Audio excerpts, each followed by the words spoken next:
आषाढ शुद्ध 15 ते कार्तिक शुद्ध 15 हा जो काळ आहे. आता याला जुनी वारकरी काय म्हणते माहिती का, देव झोपले आणि आज देव उठले. कार्तिक आषाढी एकादशीला नाव आहे देव शयनी आणि आजच्या एकादशीला देव उठी. आज देव उठत नाही. देव कुठं झोपत असतो का? एक वाक्य सांग.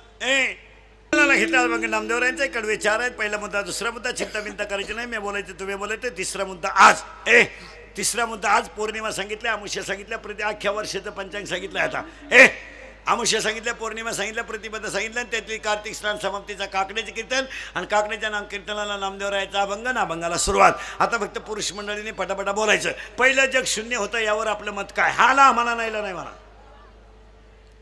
काय माणसं आहे तुम्ही, काय रोजानं बसले की तुम्ही? हा, पहिलं जग शून्य होतं. पहिलं जग शून्य होतं, मान्य आहे का? मान्य आहे तुम्हाला? माळकरी माळकरी माळकरी उत्तरण प्रमाण लगेच सरळ सरळ ऐकायचं बरं का. आता पहिलं जग काकडा कसा तयार झाला ऐका. पहिलं जग शून्य होतं. पुरावा, पहिले कोठेच नव्हते काही, चंद्र सूर्य तारा नाही, अवघे शून्य ते होते पायी कानोबा तेरे तेरे ते. मग जगात ब्रह्म किती? ब्रह्म किती? एक. आता सावध राहा, जगात ब्रह्म एक होतं तेव्हा देव एकटा होता. एकटा होता. देवाला काय कर्म ना. कशावरून पुरावा? एक एकलेची कंटिन्यू म्हणून केली निर्माण 14वी होय. मुळात घुसलं बरं का. पहिलं जग बॉम्बला. पहिलं जग बॉम्बला. पहिलं जग अरे शून्य.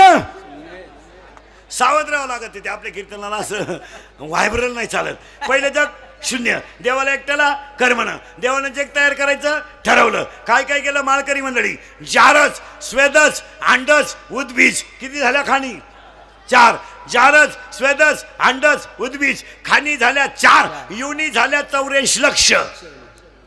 झाल्या 4 खाणी 84 लक्ष युनी. आणि देवाने जग निर्माण केलं. काय काय केलं घे यादी लिहून. जारस स्वेदच अंडत, जारस स्वेदच अंडत, उजितर भूचर केचर उभचर पश्चिवर्ग सतनवर्ग सलसुरुकर पाण्यात राहणारे हवेत राहणारे एकपेशीय बहुपेशीय जारस स्वेदच सगळे प्राणी तयार झाले. नदी नाल्या ओढे तयार झाले. देवाने दाढीला हात लावला आणि देव विचार करीत बसला, मी जग निर्माण केले पण माझं भजन कराय कुठं कोण आहे? मग देवाने एक डोकं वापरलं. आता असा प्राणी तयार करायचा त्याला आयुष्य द्यायचं कमी, आयुष्य कमी द्यायचं.